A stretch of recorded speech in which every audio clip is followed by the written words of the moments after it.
I am ordering the first ever comprehensive review of America's trade deficits and all violations of trade rules that harm the United States and the workers of the United States.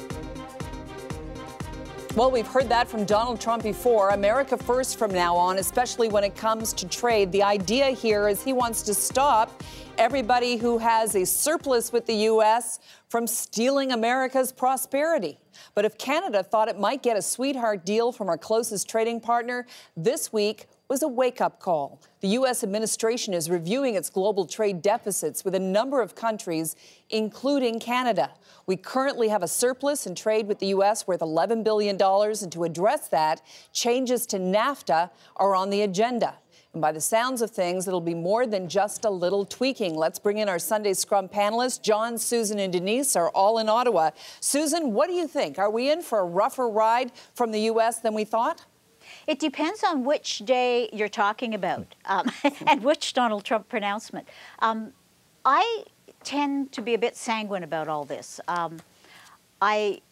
Canada is on a list of 16 other trading partners with the U.S., but we have one of the smallest surpluses. The smallest. It's minuscule, it's minuscule compared to China or Mexico or other places. China's at $347 billion.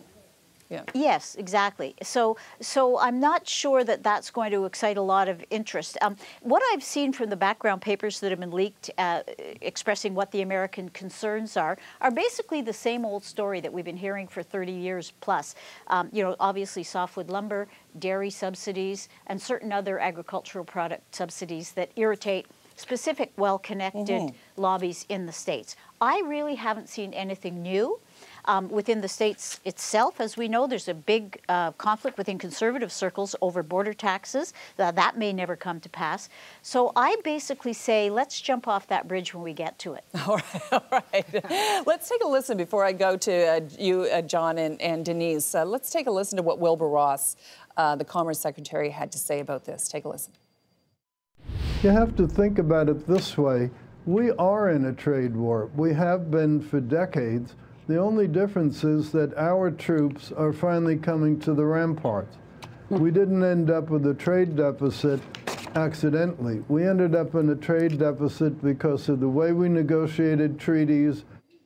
All right, Denise, what does that tell you? And do you think that Canada's in for a rougher ride than we thought? Wow, absolutely. This is all kinds of messy for Canada. And I'll just put it in context in terms of looking at, this is a conversation that's being opened up around NAFTA.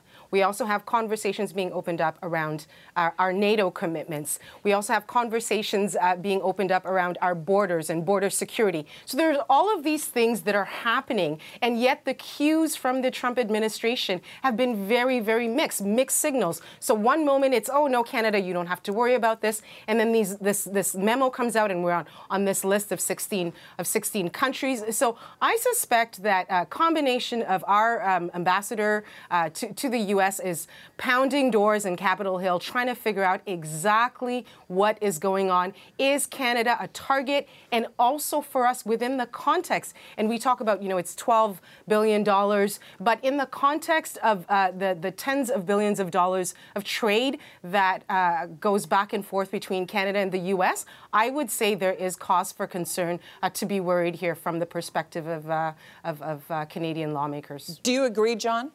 Yeah, well, we absolutely should be vigilant because the entire future of the Canadian economy is at stake here. Not that I want to sound, alarmist or anything.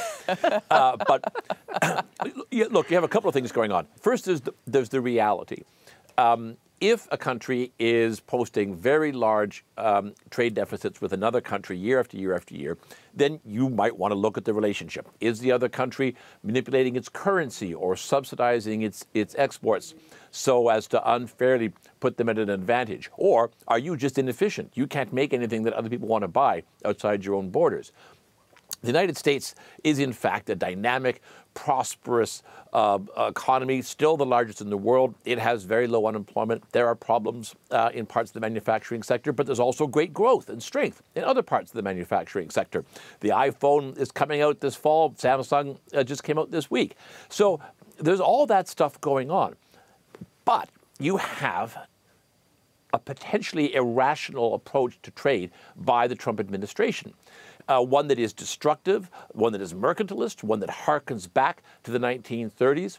And there's a war within the Republican Party over whether this dinosaur-like wing of the party should be allowed to take over control of trade policy, right, or whether in fact it should not. So while that debate is going on, absolutely we need to be there in Washington, talking all the time, making our case, and not just standing by, because the stakes are far too high. I think that's the intention. Listening to Chrystia Freeland from Friday, this is a quote from the Financial Post. Canada, the single largest client of the United States, and when you look at our overall trading relationship, counting goods and services, the U.S. runs a slight trade surplus with Canada. She's saying, oh, they got it wrong, or, it ebbs and flows. We're really in balance with the United States, and we shouldn't be on that list.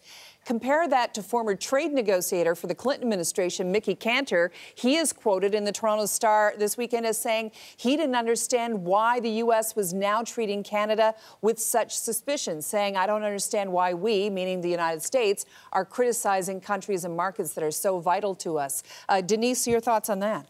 Well, I think, some might suggest, and in fact, I will suggest that it's part of the overall incoherence of the Trump administration when it comes to these files where, again, on one day it's a particular position, and then on the next day it's completely different. I would stress, I think most importantly, is that our Canadian officials actually signal very clearly, and I think in a very public way, not only to Canadians writ large, but also to American counterparts in terms of the understanding of this relationship, and to underscore the importance of this, because it's not just Canada's economy that's tied to this, but then we start to bring in the whole smorgasbord of issues that are related between Canada and the U.S. So I haven't seen that yet from this government. Yeah, we're hearing they got it wrong, but let's be more definitive about what it really means to have Canada on a target list of those 16 countries. All right, still to come on the Sunday Scrum.